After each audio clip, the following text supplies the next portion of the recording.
104,6 FM. Kita berjumpa kembali dalam obrolan pagi edisi hari ini, Jumat 17 Februari 2017.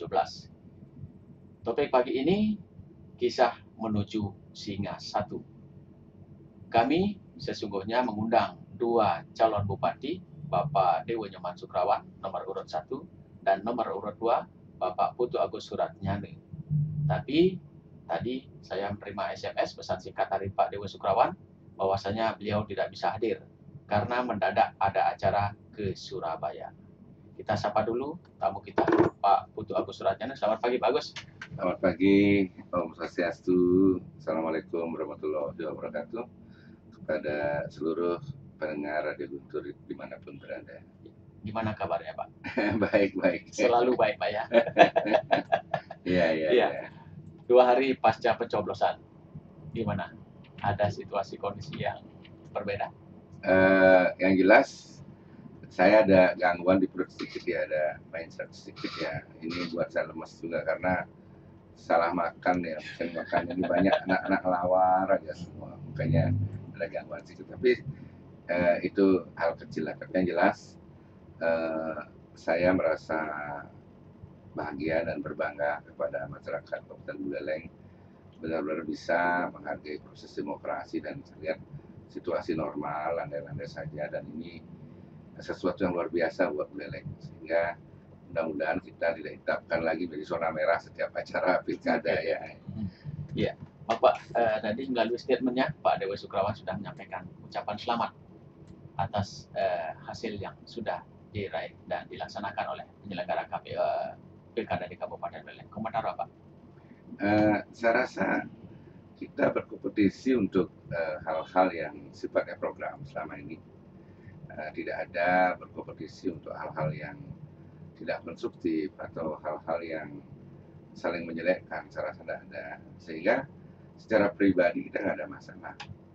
Mungkin program-program kita yang bisa mengantarkan masing-masing pasangan calon.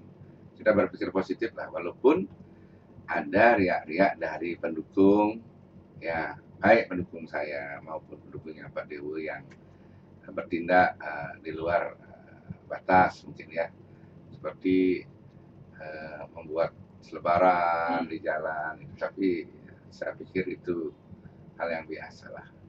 Yang penting masyarakat kita cerdas, tahu mana yang benar, mana yang salah. Gimana Pak, suka duka cerita menuju Singa 1 ini, Pak? Yang jelas, saya merasakan sekali ketika saya diharuskan untuk mengambil cuti. Ini sesuatu yang boleh dikatakan tidak kita pikirkan sejauh itu dampaknya. Karena seperti contoh misalnya tamunya banyak tetap di rumah, tapi saya hanya punya pembantu pribadi 2. Waduh, rumah saya tergopoh-gopoh terus meladeni tamu buat minum segala macam. Biasanya kita rumah jabatan kan ada tamu banyak, ada bagian umum yang buatin minum dan lain sebagainya.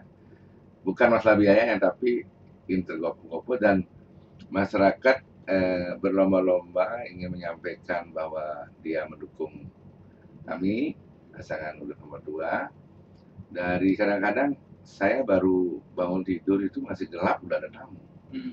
Biar mereka bisa diterima karena sudah takut saya udah kampanye.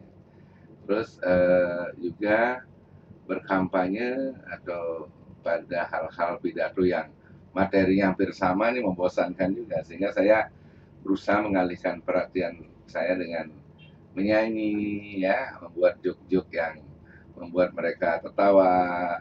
Berusaha sekali tiap hari saya harus lihat situasi juk apa yang akan saya bawakan nanti biar situasinya hidup, karena materinya kan hampir sama, sangat membosankan. Dan yang ketiga, ada hal-hal yang terbiasa saya lakukan. Bekerja, jadi biasa bangun jam 5 pagi, kemudian setengah 8 sudah masuk kantor, sudah baca surat. Sekarang jam 6 pagi udah masalah, ini situasi begini. Situasi yang kadang-kadang nggak jelas juga kan, kadang-kadang mereka membohongi saya dan lain sebagainya. Ini benar-benar ya melatih ketajaman kita, melatih naluri kita untuk lebih bersabar, lebih mampu mengkaji apa yang mereka sampaikan. Memang berat sekali. Jadi ternyata berpolitik itu ada seni yang luar biasa dan memerlukan ketajaman. Kalau nggak bisa dihajar kita, bisa dibohongin kita. Masih sempat mengurus perusahaan Pak 3,5 bulan? Kalau begini ya, saya tuh bisnis itu ya dari keturunan gini ya. Kalau ada di teori entrepreneurship itu entrepreneurship from born, dari lahir. Jadi karena lingkungan, ibu dagang, nenek dagang, jadi lingkungannya lingkungan dagang. Kalau mulai saya seorang guru, dan gurunya guru ekonomi juga, jadi rumus-rumus ekonomi dari kecil dan nyambung terus. Jadi bisnis itu hobi aja, nggak ada persoalan. Dan kebetulan perusahaan saya udah dipegang oleh beberapa direktur yang udah saya ajak puluhan tahun bekerja, sehingga saya paling memberikan mereka justru memberikan hiburan buat saya. Misalnya contoh yang paling sederhana lah, dia beli usul, Pak nanti kampanye nggak usah bawa mobil banyak kemana-mana, saya kasih Bapak, saya beli Bapak van satu deh, van satu, nanti habis pakai Bapak nanti bisa saya sewakan di Mebes. Itu contoh. Jadi mereka justru memberikan inspirasi karena van itu boleh dikatakan cukup menarik perhatian karena belnya si telolet lagi situasi telolet. Ya. Mereka memberikan inspirasi kepada saya, dan tentu ini sebuah bantuan juga untuk menarik simpati, perhatian ya. Karena kadang-kadang politik butuh menarik perhatian juga. Banyak sudah desa yang dikunjungi selama pelaksanaan kampanye kemarin, Pak. Gimana aspirasi dari mereka, Pak? Kalau saya lihat ya, ini ada dua model kampanye. Saya mencoba melakukan dengan cara-cara melakukan kampanye terbuka di masing-masing kecamatan, bisa 2-3 tempat, untuk memberikan pemahaman terhadap program yang ada dan mengajarkan masyarakat untuk berpikir realistis terhadap program. Karena bagaimanapun juga setiap membuat program pasti memerlukan anggaran ya. Makanya saya kemarin baca media dikatakan oleh Pak Subandi bahwa programnya pas itu biasa-biasa saja. Mungkin beliau nggak dalami secara detail ya, hanya melihat di media permukaan. Tentu ini program ini harus ada strategi dan harus ada situasi yang mendukung juga, karena kemampuan kemandirian fiskal kita kan belum kuat gitu, masih 13% yang memberikan sumbangsih untuk APBD kita. Idealnya itu minimal 30% ideal, sehingga kita bisa pakai untuk menggerakkan Buleleng lebih menajamkan program mana untuk mendrive kemajuan atau kesejahteraan. Ini yang kita upayakan terus ke depan.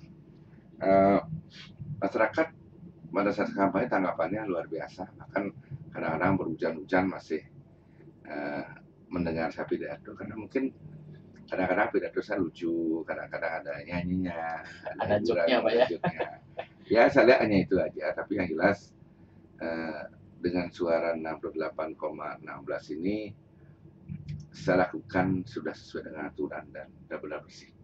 Itu yang membanggakan saya. Tidak ada politik bagi sembako, tidak ada uang yang beredar, tidak ada PNS yang terlibat. Bahkan PNS saya tidak ada berani ketemu saya ya. Sampai jangan jauh ya. Sampai saya pernah keki juga. Ajudan saya nggak berani ke rumah saya, mantan ajudan saya. Ke rumahnya nggak berani. Ada sesuatu yang tertinggal di kantor, bawa ke kantor, wih sembunyi, ganti baju dulu, pakai kerudung, pakai helm cerobong. Gila ya, kenapa kok saya merasa tidak kayak pesakitan aja saya di rumah cuci saya gitu. Mereka ada saya minta, waktu mau debat saya minta data tentang tenaga kerja yang ada ya. Kemudian dengan tenangnya Ibu Dwi bawain saya data ya, cuman bawa data aja. Dan saya tidak ada di rumah saat itu, masih ada bikin di satu tempat biar tenang belajar. ternyata ada yang foto, besok dimasukkan Facebook. Jadi masih picik sekali cara melihatnya, seolah-olah saya tidak bisa bertemu. Padahal PNS itu punya hak pilih ya. Hak pilih, logikanya ini yang pada kampanye misalnya, semua sembunyi. PNS, guru sembunyi semua. Padahal menurut saya, dia boleh. Asal tidak mengajak, tidak melakukan ajakan, tidak melakukan yel-yel. Boleh hadir mendengarkan. Boleh hadir, dia harus mendengarkan visi misi saya dong untuk memilih. Sehingga seolah-olah saya lihat PNS pada saat pilkada benar-benar pasif sekali. Bahasanya tiarap Pak ya? Tiarap, tiarap betul ya. Tiarap betul, dan kadang-kadang saya, maaf ini, untuk mau berdiskusi aja sulit sekali. Kadang-kadang hal yang menggelitik saya, ada bencana misalnya pada saat Mas cuti, itu saya udah gatel tangan kaki saya ya, tapi saya nggak mampu berbuat apa-apa karena aturan juga nggak boleh saya nyumbang, nggak boleh, masa saya kesana lihat-lihat aja malah disorokin saya, ya kira-kira gitu maksudnya. Kemudian kira-kira Pak, kunci kemenangan Bapak untuk bisa meraih simpati 68,16 yang Bapak sampaikan tadi. Saya baca di media, Subandi juga mengamati debat katanya Pak. Bapak merasakan hal itu? Ya kalau di permukaan seperti itu, tapi yang jelas saya sangat akrab dengan masyarakatnya. Itu kunci pertama sebenarnya. Saya tidak pernah membuat sekat ya. Kalau saya turun ke desa, tidak ada sekat masyarakat dengan saya. Baik dari anak-anak sampai orang tua pun tidak ada sekat. Itu sebenarnya yang menjadi kartu pertama saya. Kalau kita lihat suara-suara kan saya menang hampir di seluruh desa. Kalau debat yang menjadi parameter, berarti di kota saya menang mutlak dong. Karena di kota pemilih cerdas semua, ya kan? Tapi saya lihat kalahnya juga, maaf ini, di kota, di kampung-kampung gitu loh. Mungkin dia nggak nonton debat mungkin ya. Yang jelas ada apa dari Pak Agus, mungkin itu parameter mungkin apa gitu ya. Mungkin ada himbauan atau apa gitu. Ini kondisi ini yang saya lihat memberikan ruang pengaruh kepada kemenangan ini. Nah kalau debat, saya hanya menyampaikan hal-hal yang real. Memang sebenarnya kalau pasangan petahana nggak mungkin dia bisa berimprove terlalu banyak, karena sudah tahu persis persoalan aturan mainnya. Justru calon-calon yang baru itu bisa menyampaikan program dream plan ya, planning yang bermimpi itu, dan ini sebenarnya ini yang lebih menggoda terhadap masyarakat yang maaf di Buleleng masih 40% ada di wilayah itu. Desa-desa yang belum tahu. Saya dengar sekali kok, misalnya ke desa, saya bilang gini, Bu pilih nomor 2, Bang PC gitu. Nah itu misalnya. Terus nomor 2 baru gratis, dijawab gratis sebenarnya. Itu contoh. Dia cerita, saya coba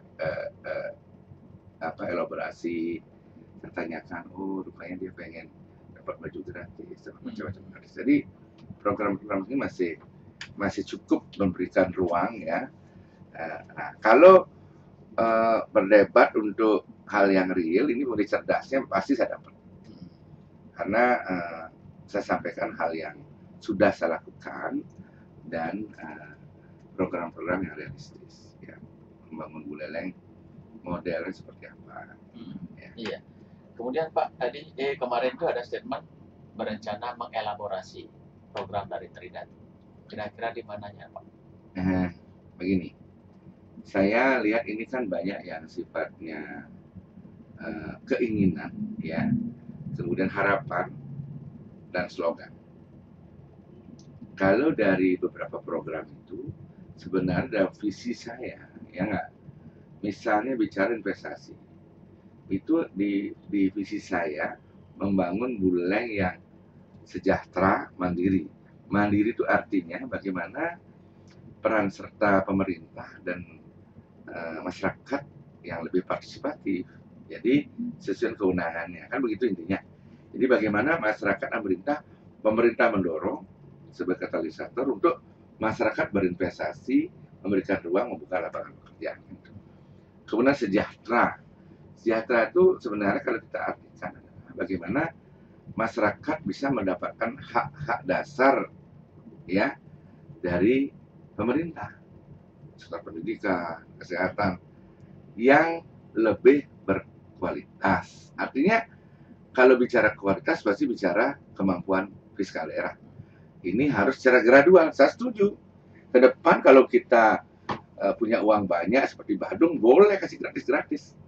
Misalnya tas gratis lah, sepatu gratis lah, baju gratis. Tapi kita kuatkan fiskal kita dulu. Kalau gitu nggak mungkin. Kalau ibaratnya sering saya katakan, kalau ini diambil untuk program yang itu, program yang lain macet. Sebab dari ilustrasi dasar fenomena yang ada di masyarakat banyak sekali kan. Ada pendidikan, kesehatan, ada pembukaan lapangan pekerjaan, revitalisasi pertanian kita, mulai ada penyiapan sumber daya manusia, tata ruang dan segala macam. Kalau diambil uangnya, yang ini macet. Kita akhirnya hidup dengan pemberian, tapi kesejahteraannya memutar ekonomi untuk menjadikan bulan sejahtera itu macet. Di depan ngongek-ngongekan gitu loh permainan. Kalau ini dipencet, yang ini kembung. Jadi nanti ke depan biar tetap kembung semuanya. Jadi ada dua sisi yang harus kita jaga betul. Yang jelas undang-undang yang menyebabkan kita mendapatkan model pendapatan kemampuan fiskal daerah seperti ini karena diberikan dari BHR, pajak hotel dan restoran. Di Badung hotel dan restoran yang banyak dan Denpasar dan Gianyar dan Tabanan, ya kita nggak mungkin mengejar mereka kecuali aksesibilitas. Saya bilang jalan Denpasar Singaraja itu akan merubah fenomena lu pasti saya yakin karena saya punya naluri bisnis yang lumayan tajam. Saya yakin itu karena keluhan setiap saya berdiskusi keluhannya persoalan jalan aja. Ya sekarang aja ada Krisna begitu aja Jumat Sabtu Minggu mulai Glopina mulai agak macet, agak ramai. Jadi ini kita lihat aja nanti mudah-mudahan jalan ini bisa terwujud dan saya yakin ya ini akan memberikan kemajuan buat Buleleng. Tinggal sekarang kita menjaga tiga hal, yaitu menjaga culture-nya, kemudian sustainable development-nya dan hospitality. Jadi dengan keramah tamahan masyarakat Buleleng, situasi yang kondusif itu kita jaga sambil jadi hospitality itu menyiapkan seluruhnya lah, sumber daya manusianya, keramah tamahan dan lain sebagainya. Jadi pariwisata itu benar-benar yang sekarang ada di Buleleng itu hanya belum bersifat mass tourism aja. Jadi yang masih bersifat community jalan betul, community based tourism yang saya katakan di Pemuteran, ada di Banyuwangi, Munduk, kemudian Boblek, Sudaji, ya banyak sekali ada di Git-Git. Jadi masyarakat sudah langsung menikmati kedatangan wisatawan. Tinggal menjaga sustainable itu. Dan program Buleleng bebas sampah dengan membangun TPST di masing-masing desa ini merupakan langkah dasar dari pro environment yang menjadi parameter utama dalam pariwisata. Iya. Kembali ke cerita Pak. Kemarin saat serah terima dari BLT kepada Bapak, pas bencana terjadi Pak. Bapak mau turun, ada informasi tidak boleh katanya, karena sudah berstatus sebagai bupati. Terus gimana ceritanya Pak? Saya cuma berikan diskusi saja sama Panwas, karena Panwas di stop KPU juga, ya nggak. Ada SK kampanyenya sampai tanggal 11 Februari. Jam 24.00. Jam 24.00 dan itu hari Sabtu. Kemudian hari kerjanya hari Jumat jam 10. Sedangkan yang membuat aturan cuti itulah Mendagri. Saya melihat di sana saja. Kemudian yang membuat SK penyerahan mengembalikan jabatan kepada saya Mendagri juga. Saya melihat di sana sehingga ruang itu kita harus hormati. Ruang itu saya bilang penjelasan begitu lama sampai hari pertama belum diberikan, besoknya berdebat sampai jam 1 siang akhirnya diberikan. Tapi catatan masih ada, jangan memberikan bantuan langsung dan lain sebagainya. Saya ikuti.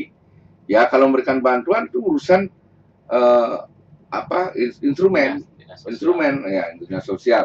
Saya cuma merapatkan, mengambil langkah-langkah koordinatif dan langsung kare. Begitu saya turun, saya rapatkan terus, maaf langsung kare berjalan dengan cepat menyelesaikannya. Ada jembatan darurat, pipa, sampai dananya cepat gitu.